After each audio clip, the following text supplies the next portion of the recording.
Assalamualaikum warahmatullahi wabarakatuh. Perkenalkan, nama saya Angga Kurniawan dengan MPS 1916041027 dari kelas regular A jurusan Ilmu Administrasi Negara Fakultas Ilmu Sosial dan Ilmu Politik Universitas Lampung. Izinkan saya kali ini untuk menjelaskan materi yaitu tentang tantangan pemanfaatan Big Data dalam pelayanan publik di Indonesia. Reformasi administrasi publik pada dasarnya ditujukan pada seluruh bidang, terutama dalam implementasi keseluruhan fungsi-fungsi manajemen dalam pemerintahan. Hal ini diterapkan dalam upaya peningkatan produktivitas, efektivitas, dan mutu pelayanan sesuai dengan dinamika kemajuan masyarakat dan tantangan pembangunan serta teknologi. Begitu cepatnya perkembangan kehidupan sosial masyarakat menjadi tantangan bagi pemerintah untuk terus menyesuaikan dan melakukan pembangunan. Selain itu, pesatnya perkembangan teknologi menjadi catatan bagi pemerintah agar terus meningkatkan kredibilitas dan akuntabilitas dalam pemecahan berbagai permasalahan pemerintahan yang semakin kompleks yang secara mendasar dan berkesinambungan, terutama dalam upaya mewujudkan peningkatan pelayanan kepada masyarakat. Nah, perbaikan pelayanan publik menjadi salah satu sasaran yang sering disampaikan dalam setiap pembahasan reformasi birokrasi. Berbagai upaya dilakukan untuk mewujudkannya dari aspek regulasi, seperti disahkannya Undang-Undang Nomor 25 Tahun 2009 tentang pelayanan publik, disusul dengan reformasi birokrasi dan inovasi. Namun pada kenyataannya upaya tersebut kurang maksimal. Hal ini bisa dilihat dari data yang dimiliki Ombudsman Republik Indonesia. Jumlah laporan keluhan masyarakat yang disampaikan kepada Ombudsman yang berisi tentang keluhan pelayanan publik tersebut secara nasional terus meningkat. Dari tahun 2010 hingga tahun 2014, keluhan terhadap pelayanan publik di Indonesia pada tahun 2010 sampai 2014 terus meningkat pesat. Berdasarkan data tersebut, berkaitan dengan pelayanan, pemerintah perlu mencari terobosan baru agar dapat meningkatkan pelayanan kepada masyarakat. Pemerintah dapat terus melakukan perbaikan pelayanan disesuaikan dengan perkembangan teknologi. Salah satu teknologi dewasa ini yang banyak dikembangkan dan diterapkan di beberapa bidang adalah teknologi Big Data. Berkaitan dengan pelayanan publik, teknologi Big Data ini dapat dimanfaatkan untuk meningkatkan pelayanan yang diberikan pemerintah untuk masyarakat. Pemanfaatannya dapat memberikan feedback atau respon dari masyarakat terkait pelayanan publik yang didapatkannya. Hasil feedback atau responnya dapat digunakan sebagai dasar penyusunan kebijakan dan perbaikan pelayanan publik. Menemukan solusi atas permasalahan yang ada berdasarkan data. Misalnya dengan menganalisa informasi cuaca dan tingkat kesuburan tanah. Pemerintah dapat menetapkan atau mengimbau jenis varietas tanaman yang ditanam oleh petani pada daerah dan waktu tertentu, serta membantu dalam manajemen dan pengawasan keuangan negara. Dalam pengimplementasiannya, pemerintah memiliki tantangan untuk memanfaatkan data dari berbagai aspek untuk diterapkan dalam pelayanan publik yang diberikan kepada masyarakat. Jika diimplementasikan, Big Data dapat memberikan kemudahan kepada masyarakat untuk mengakses pelayanan seperti data kependudukan, data jaminan kesehatan, dan data wajib pajak. Namun hal ini bukan suatu pekerjaan yang mudah, butuh dukungan teknologi, waktu, sumber daya, bahkan keahlian khusus untuk mengimplementasikannya. Berdasarkan latar belakang masalah, maka yang menjadi pertanyaan, bagaimana implementasi pemanfaatan Big Data dalam pelayanan publik di Indonesia, serta apa saja tantangan pemanfaatan teknologi Big Data dalam pelayanan publik di Indonesia. Nah, semua pertanyaan itu akan dibahas atau dijawab di slide selanjutnya, yaitu di pembahasan. Sebelum ke pembahasan, lebih baik kita harus mengerti terlebih dahulu apa itu Big Data, pelayanan publik, serta pemerintah itu sendiri. Kemudian ada penjelasan tentang Big Data. Big Data ini mengacu pada 3 V, yaitu volume, variety, dan velocity. Serta ada yang menambahkan unsur V lainnya seperti velocity and value.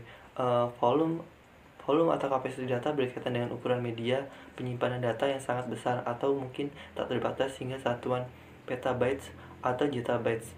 Sedangkan variety atau keragaman data terkait tipe atau jenis data yang dapat diolah, mulai dari data terstruktur hingga data tidak terstruktur. Sedangkan velocity atau kecepatan terkait dengan kecepatan memproses data yang dihasilkan dari berbagai sumber, mulai dari data batch hingga real time. Sementara karakteristik velocity kebenaran dan value atau nilai terkait dengan ketidakpastian data dan nilai manfaat dari informasi yang dihasilkan. Kemudian ada pengertian pelayanan publik. Pelayanan publik di sini dapat diartikan sebagai pemberian layanan atau melayani keperluan orang atau masyarakat yang mempunyai kepentingan pada organisasi itu, sesuai dengan aturan pokok dan tata cara yang telah ditetapkan. Sesuai dengan Undang-Undang Nomor 25 Tahun 2009 tentang pelayanan publik mendefinisikan pelayanan publik merupakan kegiatan atau rangkaian kegiatan dalam rangka pemenuhan kebutuhan pelayanan sesuai dengan peraturan perundang-undangan bagi setiap warga negara dan penduduk atas barang, jasa, dan atau pelayanan administratif yang disediakan oleh penyelenggara pelayanan publik. Menurut Barata tahun 2004 terdapat 4 unsur penting dalam proses pelayanan publik. Yang pertama yaitu ada penyedia layanan. Sebagai pihak yang dapat memberikan suatu layanan tertentu pada konsumen, baik berupa layanan dalam bentuk penyediaan dan penyerahan barang atau jasa-jasa. Yang kedua itu ada penerima layanan, yaitu mereka yang disebut sebagai konsumen atau customer yang menerima berbagai layanan dari penyedia layanan. Yang ketiga ada jenis layanan, yaitu layanan yang dapat diberikan oleh penyedia layanan kepada pihak yang membutuhkan layanan. Yang keempat, kepuasan pelanggan. Nah, dalam memberikan layanan, penyedia layanan harus mengacu pada tujuan utama pelayanan, yaitu kepuasan dari pelanggan. Hal ini sangat penting dilakukan karena tingkat kepuasan yang diperoleh para pelanggan itu biasanya sangat berkaitan erat dengan standar kualitas barang atau jasa yang mereka nikmati. Nah, tujuan dari pelayanan publik tersebut pada dasarnya adalah memuaskan masyarakat. Untuk mencapai kepuasan itu sendiri dituntut kualitas pelayanan prima yang tercermin dari Sinambela dan lain-lain tahun 2006. Yang pertama itu ada transparansi, yaitu pelayanan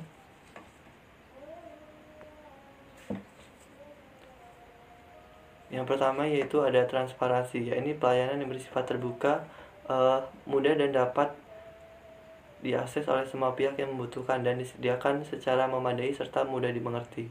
Yang kedua itu ada akuntabilitas, yakni pelayanan yang dapat dipertanggungjawabkan sesuai dengan ketentuan peraturan perundang-undangan. Yang ketiga kondisional, yakni pelayanan yang sesuai dengan kondisi dan kemampuan pemberi dan penerima pelayanan dengan tetap berpegang pada prinsip efisiensi dan efektivitas. Nah, yang keempat ada partisipatif, yaitu pelayanan yang dapat mendorong peran serta masyarakat dalam penyelenggaraan pelayanan publik dengan memperhatikan aspirasi, kebutuhan, dan harapan masyarakat.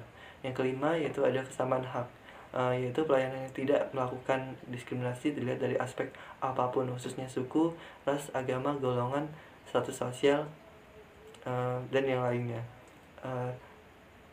Kemudian yang terakhir ada keseimbangan hak dan kewajiban, yaitu pelayanan yang mempertimbangkan aspek keadilan antara pemberi dan penerima pelayanan publik.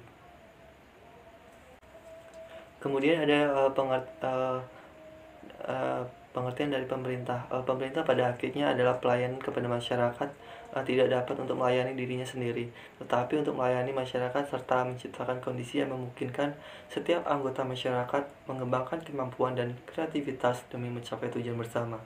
Pelayanan umum oleh lembaga administrasi negara dalam Syafruddin tahun 2014 diartikan sebagai segala bentuk kegiatan pelayanan umum yang dilaksanakan oleh instansi pemerintah di pusat, daerah, maupun lingkungan badan usaha milik negara atau daerah dalam bentuk barang atau jasa, baik dalam rangka upaya kebutuhan masyarakat maupun dalam rangka pelaksanaan ketentuan peraturan perundang-undangan.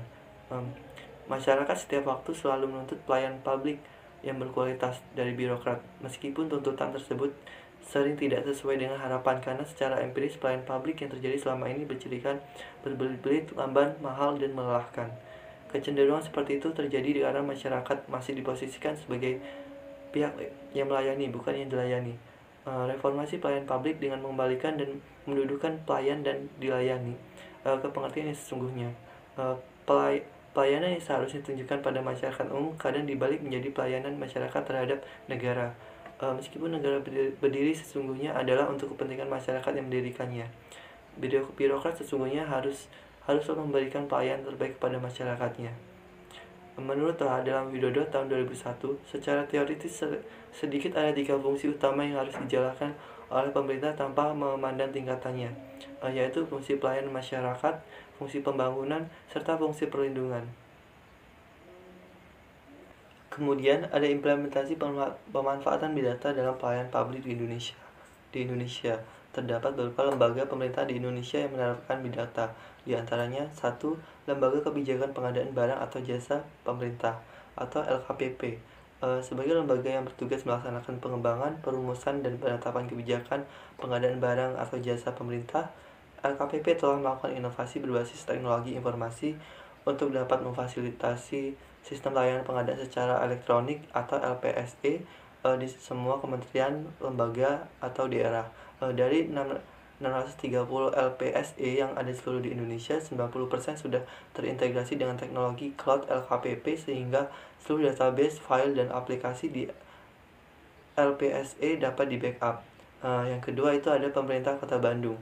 Pemerintah Kota Bandung di bawah pimpinan Wali Kota Ridwan Kamil melakukan terobosan baru berbasis teknologi informasi dengan membangun Digital Command Center di tahun 2015. Fasilitas ini terletak di kawasan Balai Kota Bandung dan beroperasi di bawah wewenang Dinas Komunikasi dan Informatika. Beragam aplikasi tersedia di command center tersebut seperti akses data atau informasi kunci dari 34 satuan kerja perangkat daerah atau SKPD dan 30 kecamatan untuk menampilkan laporan kinerja masing-masing instansi atau transparansi proses pengadaan barang atau jasa yang dilakukan. Selain itu, monitoring CCTV yang tersebar di beberapa titik di Kota Bandung untuk memantau dan mengatasi dengan cepat kejadian di lapangan, semisal kemacetan atau kebakaran. Selanjutnya, Integrated Operation Center, yaitu sistem notifikasi otomatis sesuai standar operating system atau SOP, misalnya SOP penanganan kebakaran atau SOP pengamanan demonstrasi serta GPS tracking terhadap kendaraan dinas seperti mobil pemadam kebakaran dan ambulans. Ada pula aplikasi Panic Button yang merupakan pertolongan kondisi darurat atau emergency bagi penduduk Bandung. Yang ketiga yaitu Direktorat Jenderal Pajak Kementerian Keuangan. Direktorat Jenderal Pajak mencoba mengoptimalkan pemanfaatan teknologi informasi untuk meningkatkan penerimaan negara dan memerangi kecurangan terkait pajak.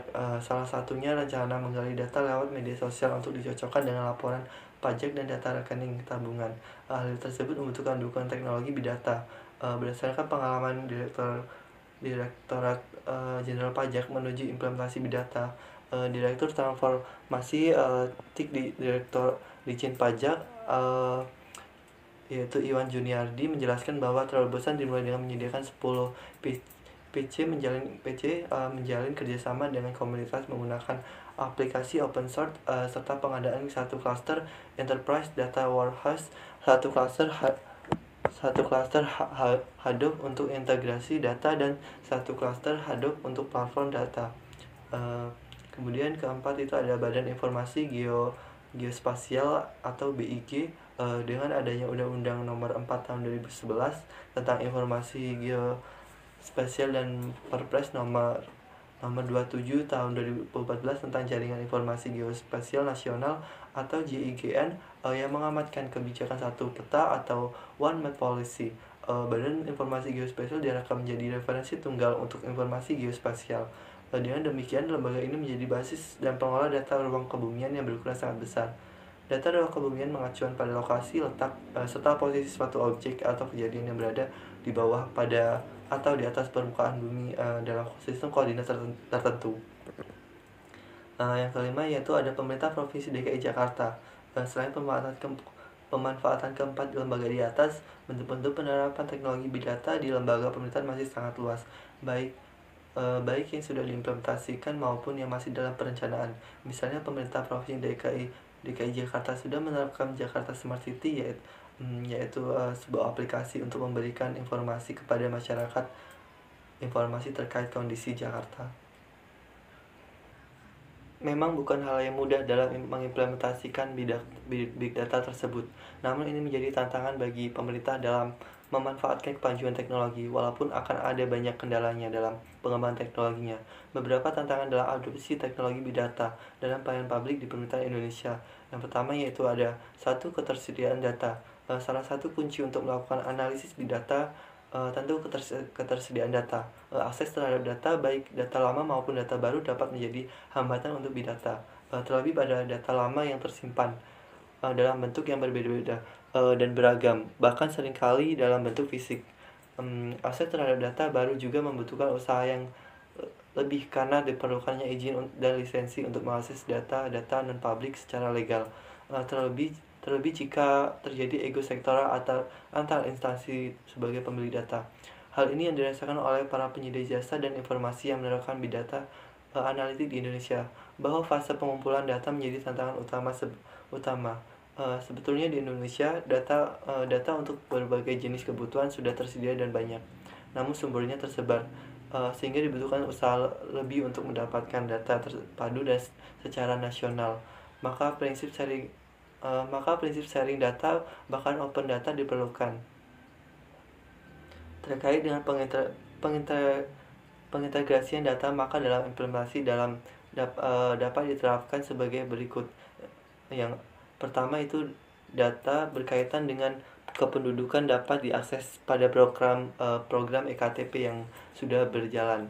Walaupun banyak polemik, namun untuk data kependudukannya tentu dapat diakses di pusat datanya, dan ini bukan hal mudah. Maka dari itu menjadi tantangan dalam implementasinya. Kemudian yang B itu ada data jaminan kesehatan dapat dikerjasamakan dengan BPJS. Data dapat diakses langsung dari pihak BPJS yang nantinya akan diintegrasikan dalam smart card bersama data lainnya. Dan yang terakhir itu data wajib pajak juga dapat diakses di Kementerian Keuangan. Prinsip keterbukaan terkait pajak akan mendukung dalam penyediaan data wajib pajak. Yang kedua, tantangan yang kedua yaitu ada standarisasi data pemerintah. Sejalan dengan prinsip open data, data yang tersedia di kementerian, lembaga pemerintahan, dan pemerintahan daerah perlu disajikan dalam bentuk standar atau platform tertentu, yaitu format yang dapat dengan mudah digunakan kembali dan dapat dibaca dengan mesin dan yang bersifat interoperabilitas, misalnya dalam format XLS atau CSV, dan bukan dalam bentuk scan dokumen atau scan PDF. Dengan demikian dapat meningkatkan pemanfaatan data pemerintah, meningkatkan transparansi serta akuntabilitas pemerintah, dan meningkatkan partisipasi masyarakat dalam mengawal pembangunan. Selain itu, adanya standarisasi data pemerintah dapat dilanjutkan dengan integrasi data antar instansi untuk efisiensi dan mencegah redundansi. Sejalan dengan hal tersebut, harus ada pengintegrasian data dari ketiga pihak ini terkait dengan EKTP, BPJS, dan MPWP. Sebelum implementasi pemanfaatan teknologi big data, ada baiknya seluruh data dibuat dengan standar yang sama, dan ini menjadi tantangan bagi pemerintah untuk mengelola standar data tersebut. Ketiga yaitu ada privasi data. Di satu sisi dibutuhkan keterbukaan data, namun di sisi lain privasi merupakan isu yang sensitif dan sering tercedera melalui kemajuan teknologi. Privasi berhubungan dengan data-data pribadi seseorang yang harus dilindungi. Data-data yang digunakan sebagai big data yang diperoleh langsung dari konsumen banyak yang merupakan data pribadi dan sangat rawan untuk disalahgunakan oleh pihak lain. Penggunaan data pribadi seseorang harus atas persetujuan yang bersangkutan jika akan digunakan pihak lain. Nah, oleh karena itu, pemerintah saat ini sedang menyusun RUU tentang perlindungan data dan informasi pribadi untuk melindungi data pribadi warga negara. Penggunaan teknologi big data yang tidak bijak rawan akan isu privasi data. Keamanan warga negara harus diperhatikan, di mana tindakan kriminal yang mungkin muncul akibat terbukanya informasi harus diantisipasi, terlebih yang terpengaruh terhadap kestabilan negara. Sejauh ini, penerapan big data di Indonesia wajib tunduk pada peraturan perundang-undangan yang telah mengatur perlindungan data atau informasi dan pembatasan penggunaannya. Nah, di antaranya Undang-Undang Informasi dan Transaksi Elektronik, Undang-Undang Keterbukaan Informasi Publik, Undang-Undang Perbankan, dan Undang-Undang Perlindungan Konsumen. Ketika satu data saja butuh keamanan yang terjamin, maka ketika ada pengintegrasian data beberapa sumber, tingkat keamanannya pun harus semakin ditingkatkan. Sebab data yang tersimpan pun tidak sedikit, tetapi terkait banyak hal. Jadi jaminan keamanan ini akan menjadi tantangan pula bagi pemerintah dalam melindungi data warganya. Yang keempat yaitu sumber daya manusia. Dalam memasarkan big data di pemerintahan idealnya dibutuhkan sumber daya manusia yang ahli bidang analisis data atau data scientist, memiliki kemampuan analitik, keahlian pemrograman komputer, serta kreativitas untuk menentukan metode baru yang dapat dilakukan untuk mengumpulkan, menginterpretasi, dan menganalisis data.